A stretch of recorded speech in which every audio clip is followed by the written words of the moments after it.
విశాఖలో neat centres వద్ద శ్రీ చైతన్య విద్యా సంస్థలు కొత్త ఎత్తులు వేస్తోంది. సీట్లు ఖాళీ అంటూ ఎగ్జామ్ సెంటర్స్ వద్ద ఫ్లెక్సీలు దర్శనమిస్తాయి. నీట్ రాసే స్టూడెంట్స్ ఆలోచనలను పక్కదారి పట్టించే ప్రయత్నం చేస్తోంది శ్రీ చైతన్య. 720కి 720 మార్కులు, 720కి 715 మార్కులు సాధించారంటూ ఫ్లెక్సీలు ఏర్పాటు చేసింది. శ్రీ చైతన్య తీరుపై విద్యార్థుల తల్లిదండ్రులు పెదవి విరుస్తున్నారు. విద్యార్థుల తల్లిదండ్రుల దృష్టిని తమ వైపు తిప్పుకునేందుకు శ్రీ చైతన్య యాజమాన్యం ప్రయత్నిస్తోంది. ఇప్పటికే చాలామంది విద్యార్థుల భవిష్యత్తును శ్రీ చైతన్య విద్యా సంస్థలో అంధకారంలోకి నెట్టేస్తోంది.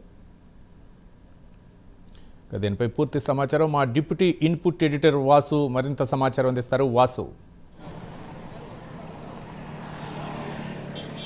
రవి, ఇప్పటికే శ్రీ చైతన్య ఆగడాలను మనం ప్రచారం చేస్తున్నాం. గత కొన్ని రోజులుగా కూడా వాళ్ళు ఏ విధంగా విద్యార్థిని మభ్య పెడుతున్నారు, విద్యార్థులు ఇబ్బంది చేస్తున్నాం. ఇవాళ నీటి పరీక్షలు జరుగుతున్నాయి. నీటి పరీక్షలు జరుగుతున్నప్పుడు కూడా కనీసం నీటి పరీక్షలు జరుగుతున్న విద్యార్థులను కూడా వదలట్లేదు. వాళ్ళు ఇక్కడ ఫ్లెక్సీలు పెట్టడం, వాళ్ళందరూ కూడా ఆకర్షించడం, వాళ్ళ నెంబర్ తీసుకోవడం, ఒకవేళ ఇది కాకపోతే శ్రీ చైతన్య రండి చెప్పడం, ఈ విధంగా వాళ్ళందరూ కూడా ఏదో శ్రీ చైతన్యలో అత్యధికంగా మార్కులు వచ్చేసి బాగా చదివేసి ఇంకెక్కడా లేని కాలేజ్ ఇదే అన్నట్టుగా కూడా వాళ్ళు బిల్డప్ ఇస్తూ ఫ్లెక్సీలు కూడా ఏర్పాటు చేశారు. మొత్తం విశాఖ వ్యాప్తంగా కూడా దాదాపు 16 కేంద్రాల్లో ఈ ఎగ్జామ్ జరుగుతుంది. ఈ ఎగ్జామ్ జరిగే ప్రతి ప్రాంతంలో కూడా ఈ శ్రీ చైతన్యకి సంబంధించినటువంటి మనుషులు ఏర్పడి వాళ్ళందరూ కూడా ఫోన్ నెంబర్ తీసుకోవడం, ఏర్పాటు చేసుకోవడం జరుగుతుంది. మరోవైపు మనం చూడొచ్చు, నీటికి సంబంధించి భారీ బందోబస్తు మేడం. అంటే గత ఏడాది జరిగినటువంటి అవకతవకల నేపథ్యంలో భారీ బందోబస్తు మేడమ్మా.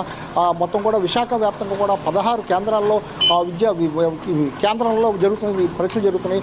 దాదాపు 7,433 మంది ఎగ్జామ్స్ రాస్తున్నారు. పకడ్బందీ ఏర్పాట్లు చేశారు, ఎటువంటి అవాంఛనీయ సంఘటన జరగకుండా కూడా. అదేవిధంగా నిబంధనలు కూడా కఠినతరం చేశారు. ఎవరు విద్యార్థులు ఏమీ లోపల తీసుకెళ్ళటం లేదు, కనీసం చెవి రింగులు కూడా తీసుకెళ్ళటం లేదు, జడ క్లిప్పు కూడా తీసుకెళ్ళటం లేదు. మొత్తం కూడా చాలా ఇదిగా ఉండే విధంగా చేశారు.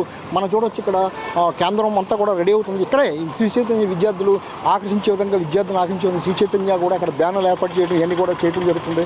మొత్తం మనతో పాటు స్టూడెంట్స్ కూడా చాలామంది ఉన్నారు. చాలామంది ఇప్పుడు మరి కాసేపట్లో 5 నిమిషాల్లో తీసుకెళ్తాం. అమ్మ, ఎగ్జామ్స్ ప్రిపేర్ అయ్యావో, బాగా ప్రిపేర్ అయ్యావో? కొన్ని నిబంధనలు పెట్టారు, బాగా నిబంధనలు, దాన్ని ఏమంటావు? నిబంధనలు అనేవి ఎప్పుడు మామూలే మనకి. కానీ నేను అనుకునేది ఏంటంటే, లాస్ట్ టైం ఈ స్కామ్ అది జరగడం వల్ల కొంచెం స్ట్రిక్ట్ అయ్యాయి రూల్స్. ఇంకా అదే మనకి ఈ రోడ్డు మీద కాలేజ్ అవ్వడం వల్ల కూడా ట్రాఫిక్ అది ఇబ్బంది అవుతుంది. షెల్టర్ కానీ ఏమీ లేదు. పేరెంట్స్కి వర్షం కూడా వచ్చేలా ఉంది క్లైమేట్ అది. షెల్టర్ ఏదైనా ఏర్పాటు చేస్తుంటే బాగుంది అనిపిస్తుంది. ఇంకా మనకి పేపర్ స్ట్రిక్ట్గా ఉంటుంది అనుకుంటున్నాను లాస్ట్ టైం మీద ఈసారి.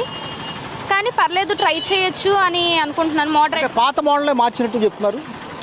అంటే క్వశ్చన్స్ నెంబర్ తగ్గింది, టైమింగ్ తగ్గింది అని తగ్గడం వల్ల కొంచెం ఇబ్బంది పడతారని అనుకుంటున్నాను. ఫస్ట్ టైం కాబట్టి ఇది.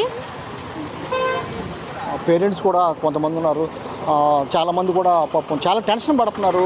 ఈ మధ్యలో కొంతమంది శ్రీ చైతన్య కూడా, సార్ మీరు పాపను ఎగ్జామ్స్ రాయటం తీసుకొచ్చారు నీటికి, కానీ మధ్యలో ఈ శ్రీ చైతన్య వాళ్ళందరూ కూడా వచ్చి ప్యాంప్లెట్లు ఇచ్చి నెంబర్లు ఇచ్చి ఇబ్బంది పెట్టే పరిస్థితి కనిపిస్తుంది కదా సార్. వాళ్ళ అడ్వర్టైజ్మెంట్ కోసం వాళ్ళు వస్తుంటారు, తప్పదు మరి. వాళ్ళు ఏంటంటే బిజినెస్ కోసం వాళ్ళు వస్తారు. అది ఈ ఎగ్జామ్స్ నిబంధనలు బాగా కఠినంగా ఉన్నాయి, మీరేమంటారు? సార్, అమ్మాయిలకి చాలా ఇబ్బంది సార్. చెవులు ఉండకూడదు, తర్వాత డ్రెస్ కూడా కొంచెం కోడ్ బాగా స్ట్రిక్ట్ చేశారు. అది అబ్బాయిలు పర్లేదు, కానీ అమ్మాయిలకి చాలా ఇబ్బందిగా ఉంది. అది ఆ డ్రెస్ కోడ్ అది కొంచెం ఇబ్బందిగా ఉంది. తర్వాత పేపర్ కూడా ఆన్లైన్ పెట్టేలా ఉంటే వేరుగా ఉంటుంది, ఆఫ్లైన్ అయితే మళ్ళీ బిట్టు కొంచెం రివిజన్ చేసుకుందుకు అవుతుంది. ఆఫ్లైన్ కాకుండా ఆన్లైన్ మంచిది. ఆఫ్లైన్ మంచిది ఆన్లైన్ కంట. పాపకి ఈసారి కొడదనుకుంటున్నాం, లాంగ్ టర్మ్ కోచింగ్ తీసుకుంది, మ్యాక్సిమం రావచ్చు. ఇది పరిస్థితి. ఒకవైపు చాలా కఠిన నిబంధనలు చేస్తున్నారు. మనం చూడవచ్చు, కాసేపట్లో ఒక 5-10 నిమిషాల్లో ఉన్నాయి ఆ గేటు ఓపెన్ చేయబోతున్నారు. వీళ్ళందరూ కూడా మొత్తం వెళ్ళేందుకు కూడా సిద్ధపడుతున్నారు. ఒకవైపు ట్రాఫిక్ ఇబ్బందులు మొత్తం కూడా ఇవన్నీ ఏర్పడుతున్నాయి. ఇంత టెన్షన్లో విద్యార్థులు పరీక్ష రాసేందుకు పాపం సిద్ధం అవుతూ, వాళ్ళ తల్లిదండ్రులు మొత్తం కూడా సిద్ధం అవుతుంటే, మరోవైపు ఈ శ్రీ చైతన్యానికి సంబంధించి వీళ్ళందరూ కూడా వాళ్ళకి పాంప్లెట్లు ఇవ్వడం, ఫోన్ నెంబర్ తీసుకోవడం, మొత్తం అంతా కూడా వాళ్ళని వేరే విధంగా, అంటే విద్యార్థులు ఏదో సాధిద్దాము రాద్దామని వెళ్ళిన వాళ్ళని కూడా ఇబ్బంది పెట్టే పరిస్థితి కనబడుతుంది. కొంతమంది తల్లిదండ్రులు కూడా వాళ్ళని విసుకునే పరిస్థితి కనిపిస్తుంది. ఇక్కడ కూడా మీరేంటని శ్రీ చైతన్య విషయం విసుకునే పరిస్థితి కనిపిస్తుంది. మరోవైపు నిబంధనలు కఠినతరం చేశారని చెప్తున్నారు. Ravi, right, thank you Vasu.